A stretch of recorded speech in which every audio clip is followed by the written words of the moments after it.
कहानी की शुरुआत एक महल से होती है जहां हम दो लोगों को आपस में बातें करते हुए देखते हैं। यहाँ जेरोड नाम का एक राजा अपनी बेटी जिसका नाम किटाना होता है उसे एक ताबीज देता है और कहता है कि यह लॉर्ड रेडन का तोहफा है। अगर मैं इस दुनिया में नहीं भी रहूंगा तब भी ये तुम्हारी रक्षा करेगा। तभी वहाँ उनके सैनिक आते हैं और बताते हैं कि बाहर साहूकान नाम का एक राक्षस आया हुआ है।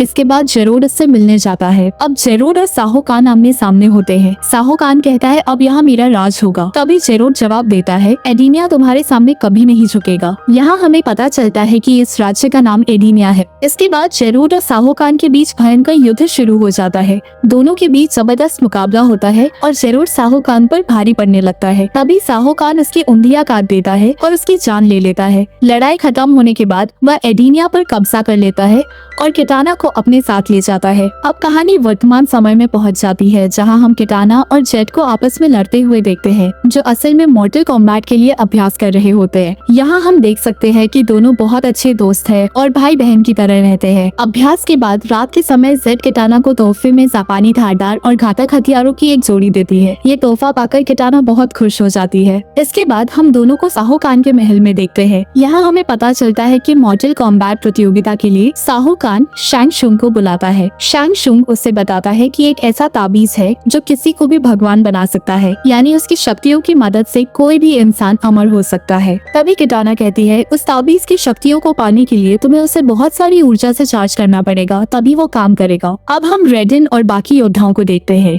रेडिन कहते हैं हमें एक आखिरी योद्धा को ढूंढना ही होगा। इसके बाद हमें जॉनी केज नाम का एक सुपरस्टार दिखाया जाता है जो काफी मशहूर होता है। वह एक मॉल में अपनी फिल्मों की डीवीडी बेचने के बाद घर जाने के लिए अपना सामान गाड़ी में रख रहा होता है। तभी लॉर्ड रेडन और सोनिया ब्लेड वहाँ उसे लेने आते हैं और बताते हैं कि मॉर्टल कॉम्बैट के लिए उसका चयन हो चुका है। यह सुनकर जॉनी केज उन्हें मना कर देता है और कहता है मुझे कोई और फिल्म नहीं करनी है। तब रेडन उससे बताते हैं कि आउटवर्ल्ड और पृथ्वी के योद्धाओं के बीच एक भयंकर लड़ाई होने वाली है जिसके लिए वे योद्धाओं का चयन कर रहे हैं। यह सुनकर केज को इन बातों पर विश्वास नहीं होता। तभी रेडन अपनी शक्तियों से एक पोर्टल खोलते हैं और केज को अपने साथ आकाश मंदिर में ले जाते हैं। वहाँ सोनिया ब्लेड उसे बाकी योद्धाओं का अभ्यास दिखाती है। इसके बाद केज सोनिया से कहता है ये सरासर बेईमानी है, मेरे पास तो कोई सुपर पावर्स भी नहीं है। सोनिया उसे समझाती है धीरे धीरे अभ्यास करते करते तुम्हें तुम्हारी शक्तियाँ मिल जाएंगी। फिर रेडन केज से कहते हैं हम पिछली प्रतियोगिता हार चुके हैं, अगर हम यह प्रतियोगिता भी हार गए तो इस दुनिया पे आउटवर्ल्ड का राज होगा और हम कुछ नहीं कर पाएंगे। लेकिन जॉनी केज ये लड़ाई लड़ने से मना कर देता है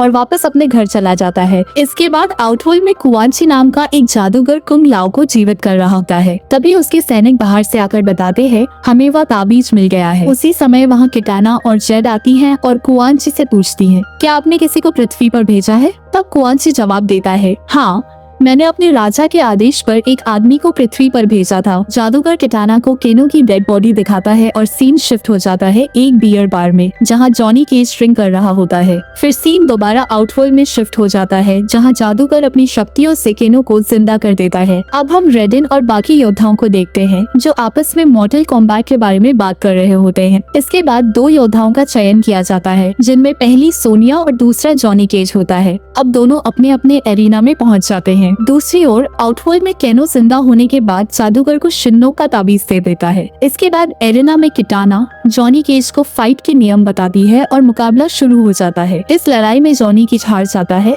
लेकिन किटाना उसे जिंदा छोड़ देती है। दूसरी तरफ हम सोनिया को देखते हैं जो सिंडेल नाम की एडिनिया की हाई क्वीन से लड़ती है और उसे बहुत बेरहमी से मारकर यह फाइट जीत जाती है। इसके बाद वह वापस आकाश मंदिर आ जाती है जहां केज भी मौजूद होता है। तब रेडिन केज से कहते हैं तुम्हारी किस्मत अच्छी थी कि तुम बच गए, नहीं तो वहां से सिर्फ एक ही योद्धा वापस आता है। इसके बाद आउटवर्ल्ड में केनो जादूगर से अपनी लेजर फेंकने वाली आग वापस लाने के लिए कहता है और जादूगर उसे वो आग दे देता है। अब वापस मंदिर में रात के समय जॉनी और रेडिन आपस में बात करते हैं। रेडिन उससे बताते हैं अगर तुम्हें इस लड़ाई को जीतना है तो अपना नजरिया बदलो और अपने अंदर की शक्ति को पहचानो। इसके बाद हम किटाना को एक गुप्त कमरे में जाते हुए देखते हैं जहां वो अपने ताबीज की मदद से सीधे रेडिन के मंदिर पहुंच जाती है। तभी रेडिन जॉनी केज को बताते हैं कि किटाना उनकी सहयोगी है और वही उनकी गुप्तचर भी है। वहाँ किटाना रेडिन को बताती है कि साहूकान को शिन्नोक का ताबीज मिल गया है और अगर उसने उस ताबीज की ऊर्जा हासिल कर ली तो उसे रोकना नामुमकिन हो जाएगा। साथ ही वो ये भी बताती है कि आउटवर्ल्ड में उसकी एक दोस्त भी है जिसका नाम जेड है। वो कहती है अगर उससे लड़ाई हो तो उसे ज्यादा मत तड़पाना। इतना कहकर वह वापस आउटवर्ल्ड लौट आती है जहाँ जेड उसे पृथ्वी पर जाते हुए पहले ही देख चुकी होती है और उसे पूरा सच पता चल जाता है। तब जेड किटाना को चेतावनी देती है कि वो सारी बात साहू कान को बता देगी, लेकिन किटाना उसकी बात को नजरअंदाज करके वहाँ से चली जाती है। अब हम रेडिन सहित बाकी योद्धाओं को देखते हैं जो आपस में अगली लड़ाइयों की रणनीतियाँ बना रहे होते हैं। तभी अचानक वहाँ कुंग लाओ आ जाता है और रेडिन पर हमला कर देता है। इसके बाद वो वहाँ से गायब हो जाता है। तभी उसके बाकी साथी आकर शिन्नो के ताबीज को रेडिन की शक्तियों से चार्ज कर लेते हैं और आउटवर्ल्ड वापस चले जाते हैं। इसी ताबीज की मदद से साहू कान अमर बन जाता है। इसके बाद कोल यंग और साहू कान के बीच एक भयानक लड़ाई होती है। इस मुकाबले में साहू कान अपने भारी भरकम हथौड़े से कोल यंग के सिर को बेरहमी से कुचल देता है और उसे टुकड़े टुकड़े करके मार डालता है। यहीं पर कोल यंग की कहानी खत्म हो जाती है। दूसरी तरफ जैक्स और जेड के बीच भी एक फाइट होती है। इस मुकाबले में जैक्स जेड को हरा देता है लेकिन उसकी जान बख्श देता है क्योंकि पहले जेड ने भी जैक्स के एक साथी को जिंदा छोड़ दिया था। वहीं दूसरी ओर लियू कांग और कुंग लाओ आमने सामने आते हैं। लियू कांग उसे समझाने की कोशिश करता है लेकिन कुंग लाओ नहीं मानता। इसके बाद दोनों के बीच जबरदस्त लड़ाई शुरू हो जाती है जिसमें लियू कांग उसी की टोपी से कुंग लाओ को मार देता है। इसके बाद लियू कांग वापस आकाश मंदिर लौट जाता है। उधर हम कुआनची को देखते हैं जो अपनी काली शक्तियों का उपयोग करके सब जीरो को दोबारा जिंदा कर देता है। इसके बाद आकाश मंदिर में किटाना सभी को बताती है कि रेडिन की शक्तियाँ लगातार कमजोर होती जा रही हैं। वह चेतावनी देती है कि अगर साहू कान को जल्द नहीं रोका गया तो अगला राउंड शुरू होते ही सब कुछ खत्म हो जाएगा। और किटाना ये भी बताती है कि आउटवर्ल्ड के किले में घुसने के लिए टर्काटेन नाम की एक खुफिया जगह है जो किले के नीचे स्थित है। वहाँ कोई पहरा नहीं होता। इतना बताकर किटाना वापस आउटवर्ल्ड लौट जाती है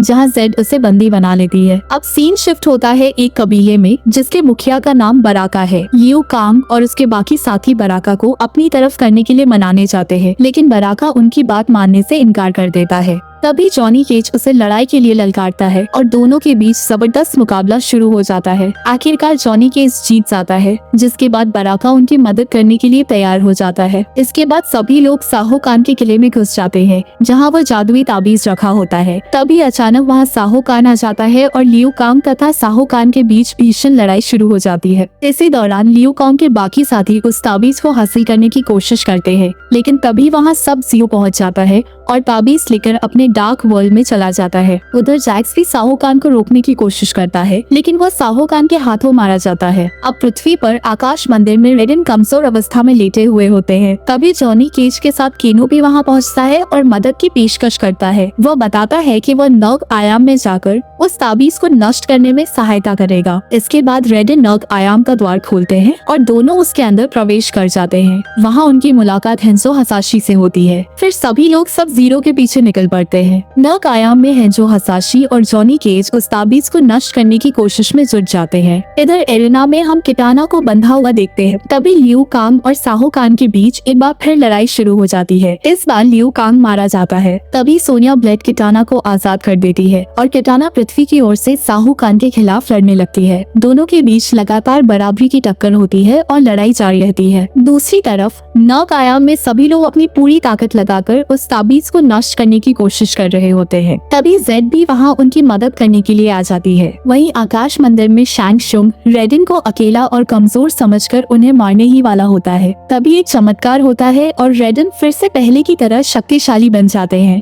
वह अपनी शक्तियों से शैंग शुंग को जोरदार टक्कर मारते हैं और उसे गहरी खाई में फेंक देते हैं। अगले सीन में हम नग आयाम को देखते हैं जहां जॉनी केज और उसके साथी मिलकर आखिरकार उस ताबीज को नष्ट कर देते हैं। उधर एरेना में किटाना भी अपनी आखिरी कोशिश करती है और साहू कान को बेहद क्रूर तरीके से मार देती है। इसके साथ ही वह ये प्रतियोगिता जीत जाती है। अब पृथ्वी सुरक्षित हो जाती है और वहाँ के सभी लोग गुलामी से आजाद हो जाते हैं। साथ ही किटाना एडिनिया की नई रानी बन जाती है। यहीं पर इस फिल्म की कहानी समाप्त हो जाती है। तो दोस्तों, अगर आपको ये मूवी एक्सप्लेनेशन पसंद आया हो तो वीडियो को लाइक जरूर कर देना और कमेंट में बताना कि अगर आपको इनमें से कोई एक पावर मिल जाए तो आप उसका क्या करेंगे। मिलते हैं अगले मूवी एक्सप्लेनेशन में।